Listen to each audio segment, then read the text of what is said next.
Hello everyone, welcome to my video journal for the Mexican on the JMT 2012. What I'm planning to share with you is the equipment I plan to take here this year, coming up here in August. Okay, let me start off with my kitchen. I have everything in my kitchen that I use in my bag here. In the bag, I have of course my soap suds. I carry extra batteries for my water filter, which I have in the Adventure. I really like this. It's real convenient. What I don't like really doing personally is pumping out water. So I just sit there and filter it out. I got my spatula, fork, and my spoon. I also carry a little sponge that I use to wash out my pot. I carry a little small Bic lighter as a backup for my stove, and I carry a little heavy buck knife. It's about 2 ounces. It's a little heavy side. I had this for 30 years, I want to say, or more. I got it for a Christmas present, and got a lot of time in advance, so I always take this on my backpacking trips. I have a 2-liter platypus bladder. And last year I carried this collapsible bucket. What I found out by using the bucket, I go to a water source, fill it up, and I go to my campsite. Generally speaking, I have that feel I have water for the entire evening. I could do my dishes, and it seems real convenient for me. So I'm probably taking it this year just because I like the way how that works out in my camp. For my cooking, I have a 2-liter pot, and in my 2-liter pot I got my Solo micro regulator. Really like this. It's one thing, a good feature like about it, it's self-igniting. There's a little button over here, I'm not sure you can see it very good, but once you click that on, that thing just fires right up. One thing I found out with this stove over here, you have to keep it clean. What I do after my meals, I wipe it off with my towel and make sure it's clean, especially around over here, the top part. The problem is I have it not ignited on me because this part was dirty. It weighs about 3 ounces. Really love this. Very convenient for me. And one thing also, it seems to like it really sucks out all the fuel in my canister, which is a good thing. Also, I carry a little a can opener. When I get in town, I have the opportunity to get a canned good of something. I'll be able to open that up. In my pot also I have a measuring cup so I can measure out my water.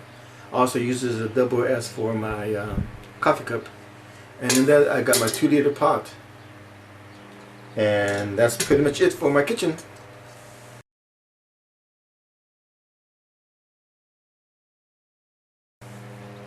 Okay, for my maintenance and repair kit, here's what I'm taking. One thing I found that it's very important to have what you need to maintain and repair whatever surface that may come up on you. I'll have everything in the small outdoor research bag. I have about a 50-foot roll of duct tape. I got this at REI. I carry a sewing kit. A couple of cloth patch kits for my clothes or for my sleeping bag. I carry some emergency fire starter. Last year on the John Muir trail, a couple of times I had a very difficult time of starting a fire, more so because of the moisture that was in the air and how moist the tinder was around me because of the rain. For those of you that followed me, last year I had a problem with my belt buckle. I switched, got a new Osprey pack, but what I did this time is I contacted Osprey and they sent me a new one. So those of you who have an Osprey pack, I would strongly suggest to contact them on the website and request a brand new extra belt buckle, just in case anything happens to your belt buckle. They're very good as far as giving you that at no cost to you belt buckle. props to Osprey. That's a really good deal as far as this goes. I carry some dental floss.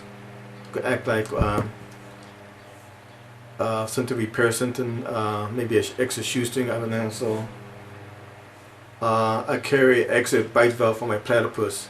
Last year, as I was hiking, I came across 2 bite valves that were on the ground.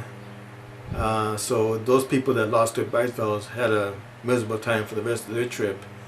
Also, last year, a couple of times as I was hiking along the trail, to my surprise, I felt all this water rushing down the side of my leg, and I looked and I saw where there was water coming from, and I found out that somehow, some way, the bite valve of my platypus worked the way out. Luckily, it had water in there, kind of warned me, so I stopped and looked around and found my bite valve.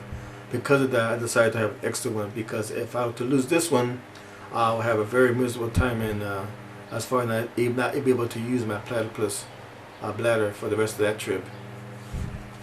Also, I carry a patch kit for my neon air, so if anything happens to that. So that's pretty much it. The thing is, I can make sure, find what works best for you guys, and really take into account exactly what you need to do to replace all the important things that you're going to have.